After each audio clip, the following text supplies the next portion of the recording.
Good morning. It's time to get in touch. Brought to you by Geisinger Muncie and Jersey Shore. State-of-the-art healthcare close to home. Every week, this public affairs show shines a spotlight on people and programs in our communities that improve the quality of life in Lycoming County and beyond. I'm Freddi Hammer, host of In Touch and news director at Backyard Broadcasting. We're talking about a unique Flag Day fundraiser that combines music, history, local gardens, local beverages. It's the Williamsport Chamber Choir and Orchestra and the Williamsport Youth Choir presenting Voices in Bloom coming up Sunday, June 14th.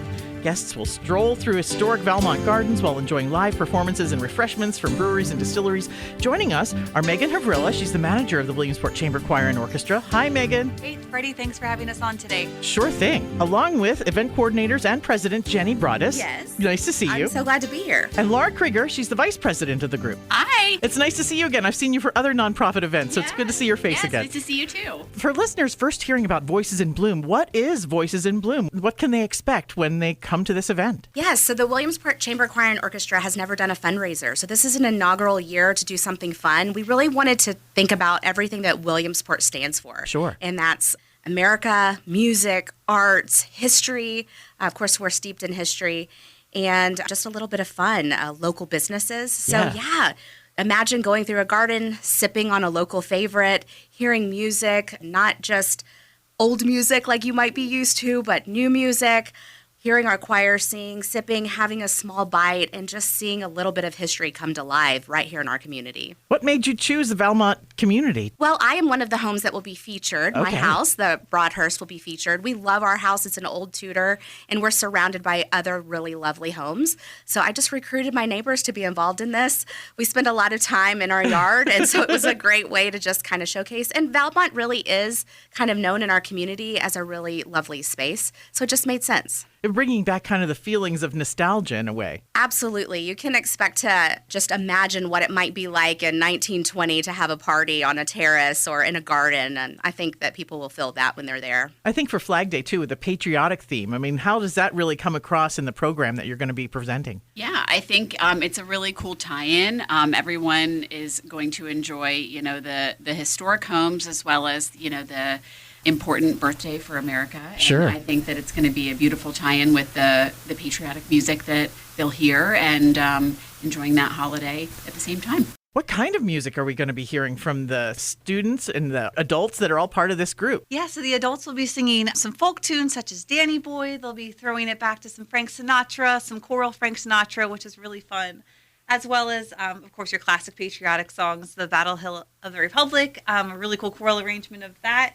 And the youth choir will be singing the Andrews Sisters classic, the Boogie Woogie Bugle Boys, in their three-part harmony. Oh, that's awesome. Yes, it's so fun, as well as Over the Rainbow and a lot of jazz pieces as well. Tell us a little bit about the choirs themselves. I mean, you talk about the adults and the children, and you're talking about people that just love to sing and want to be a part of this community. Yeah, so the adult choir is full of people who love doing complex choral music, in a high-scale way. We have a lot of our local music teachers who are involved in this choir. Yeah. A lot of our members have music degrees or have spent a lot of time in choirs before, so they have a lot of experience.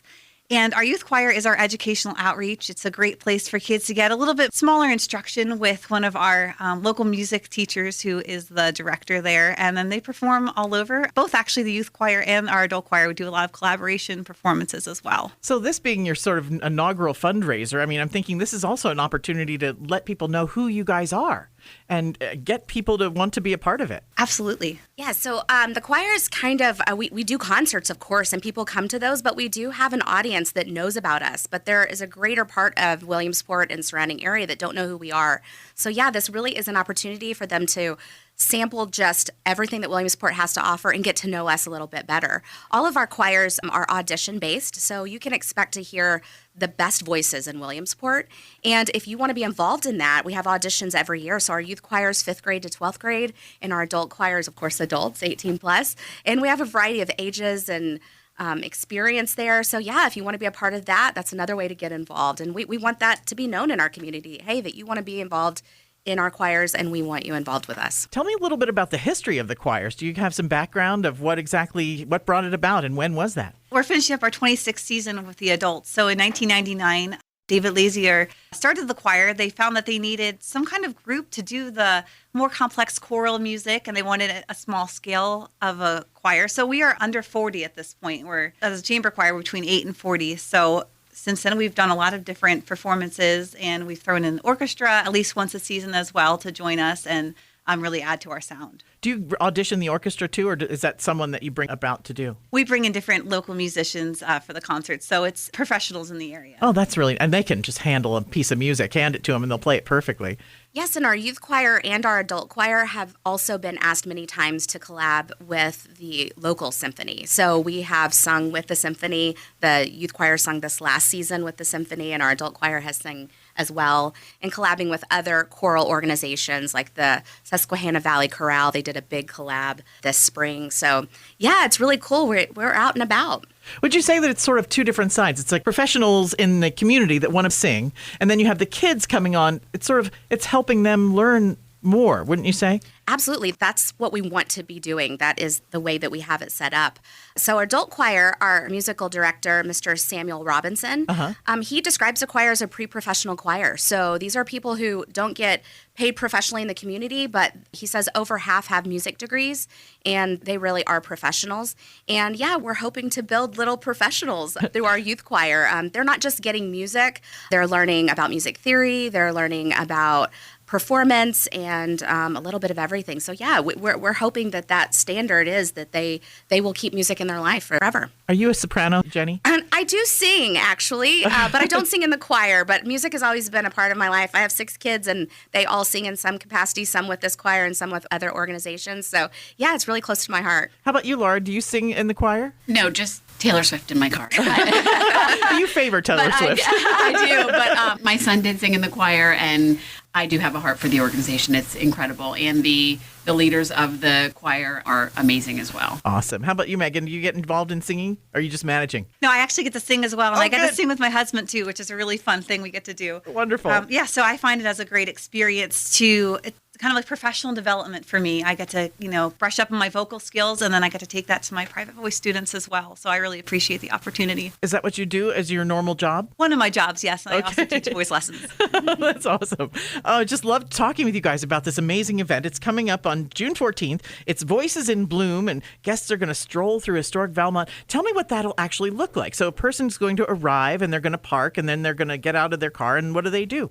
Yeah, so there's going to be a main check-in spot, and all that information's on the website, and then they can sort of choose which house they go to first. It's really self-guided. They can spend as much or as little time at each house as they want. We have a lot of fun, different things they can do at each house. There's going to be some Vallamont games they can do, games that they can, play at each house as an additional purchase, and there's really cool prizes they can win at each house if they play those games. There's going to be, a small snack that's paired with each drink. We have 4 really incredible pour partners, which are, community breweries and distilleries that have donated to the event, that have partnered with each house. I'll let Jenny maybe, I don't know if you want to go into each one that's paired.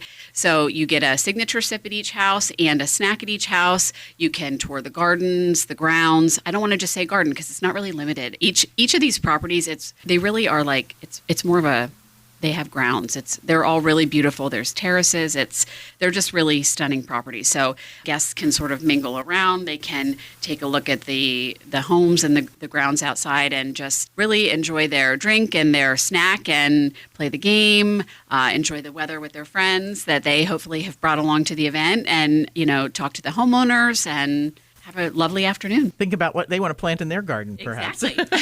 Yeah, tell me about the pairings. Do you, Jenny? Sure. Yeah, I'll tell you about the pairings, and I want to tell you about a special garden. So the pairings we have at Broadhurst, we are paired with Nomad Distillery, and they're going to be offering several samples of different summer lemonades that just came out. Neat. So that'll be fun.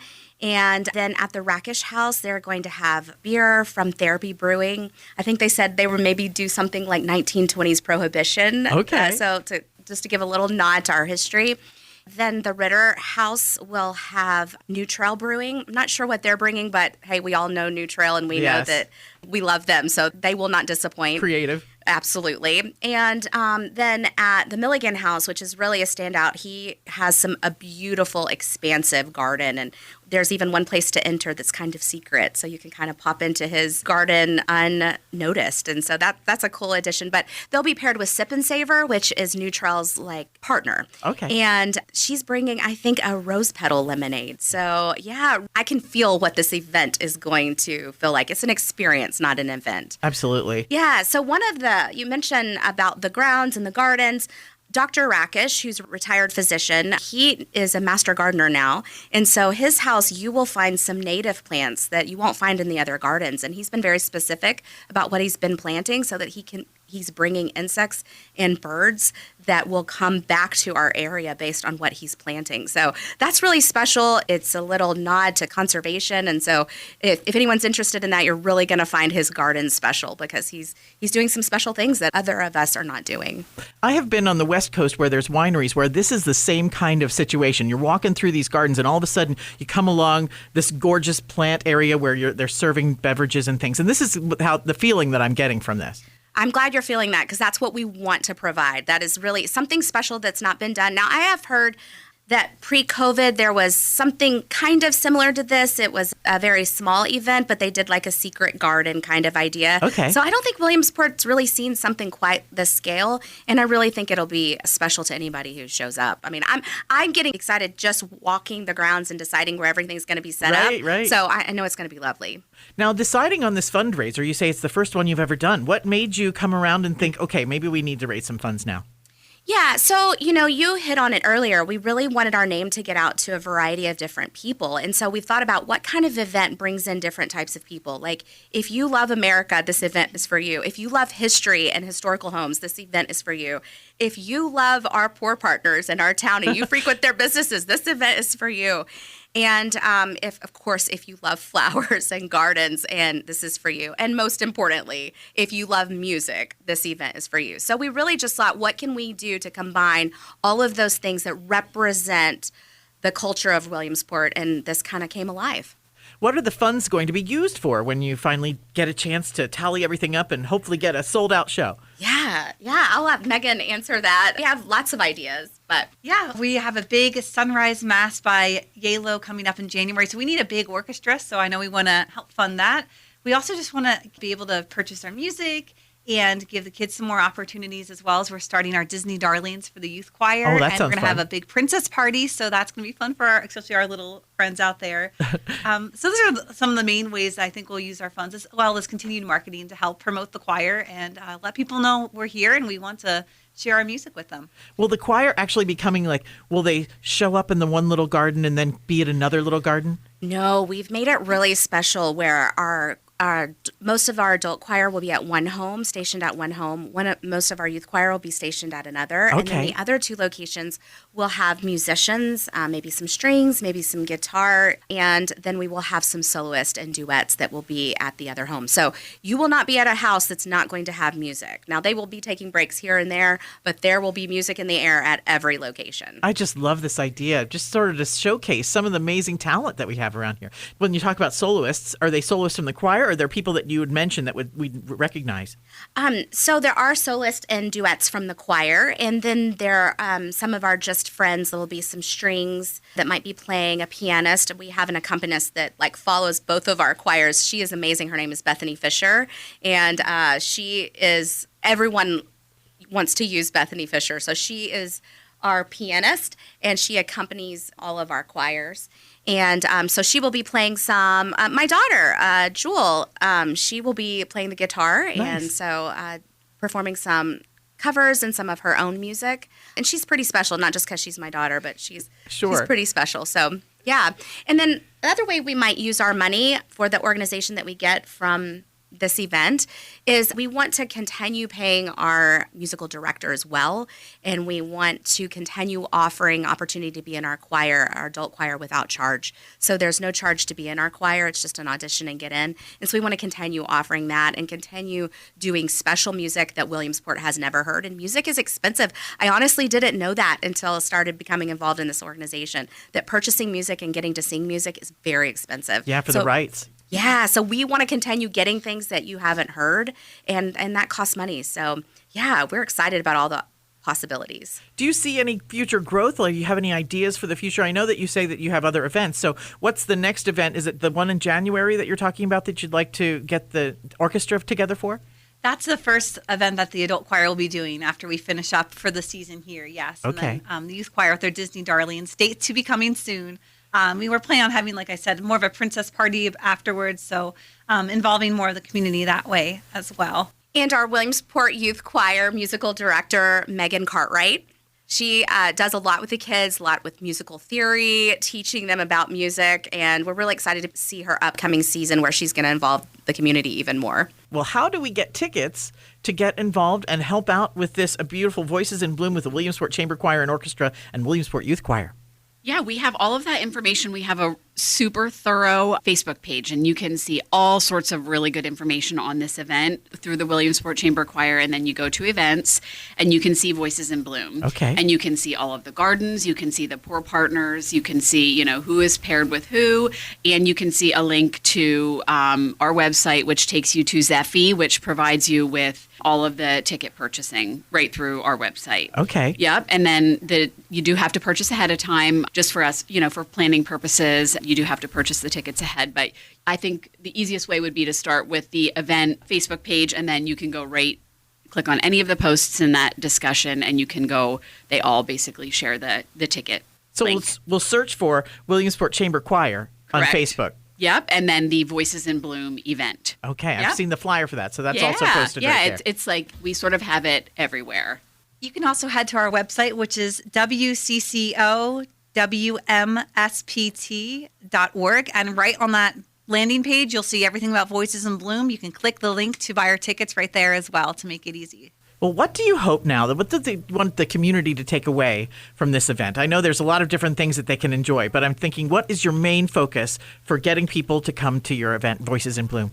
I think the number one focus is just to say, I know who Williamsport Chamber Choir and Orchestra is. I know who the Williamsport Youth Choir is. That would be our number one priority, is just for the community to go, I've heard of that. Now I know who they are. Yeah. Obviously, we want their support. So we want them to support our productions. We would love financial support. We've told you about some of the things that we do. We are a nonprofit. We just really want them to know who we are. And then the second thing that we want, which we are trying very hard to do, is for them to walk away and go, this was a lovely afternoon. I would do this again. And to really feel proud to be a part of the Williamsport community. Do you see this happening as a second annual event, hopefully?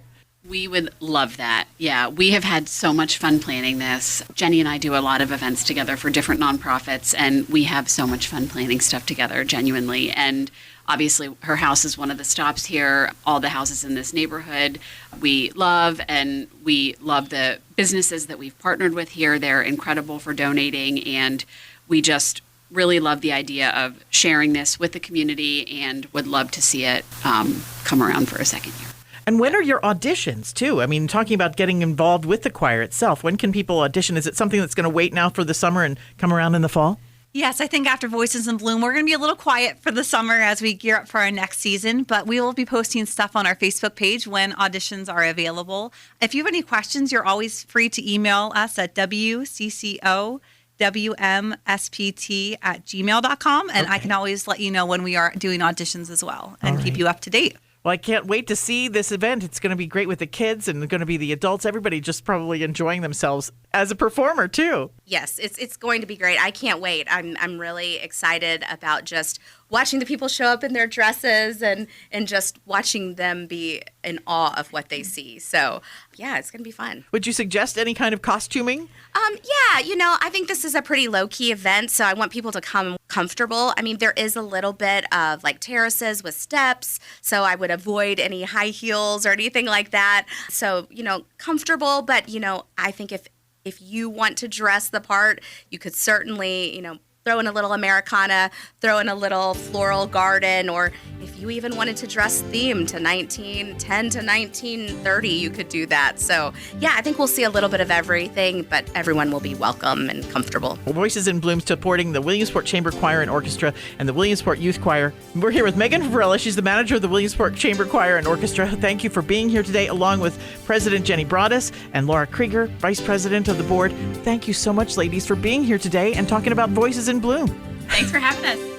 In Touch is locally produced in our studios at 1685 4 Mile Drive in Williamsport. To get in touch with us for questions, comments, or topic ideas, call weekdays 570-323-8200 or email me at fhammer@backyardbroadcasting.com. For archived files of our In Touch shows, find our Backyard Podcasting link on any Backyard Broadcasting website or subscribe to our YouTube channel, Backyard Broadcasting. The programming discussed here on In Touch does not necessarily reflect the feelings or opinions of the management or staff. Thanks for listening to In Touch. Brought to you by Geisinger, Muncie, and Jersey Shore. State-of-the-art healthcare close to home.